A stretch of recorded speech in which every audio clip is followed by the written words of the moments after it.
Pagpahamtang sang Poso Negro sa palibot sa Barangay 36 kag Barangay 39 Bacolod City ginaduso sa mga residente agod hindi na magdiretso sa suba ang higko halin sa ila banyo. Yari nga ton balita barangay.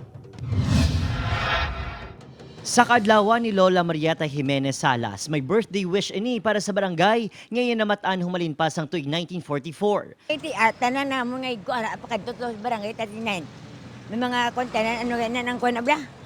CR na da kay mga banyo kay mga lugasan da nag-alagi. Madugay na ang ginatulon sa mga residente ang mahigo nga panggawi. Bangod wala sila sang Poso Negro, ang kadamaan sa mga residente sa Barangay 39 kag Litsunan sa Barangay 36 diretso ang higko sang tawo sa suba.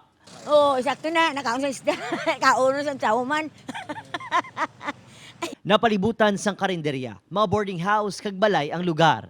Iway mo tada choice siguro kay di ang tanan nga kalog ara man sa suba ka kadto mo. Ila na ya iko nun pull out kina nila ya kag butangan nila grenades eh.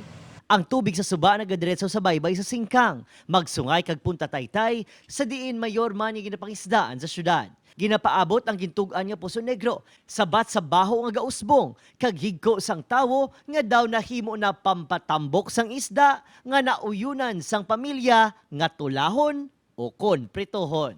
Upod si Reynald Castillo, Adrian Prietos. 1 Western Visayas.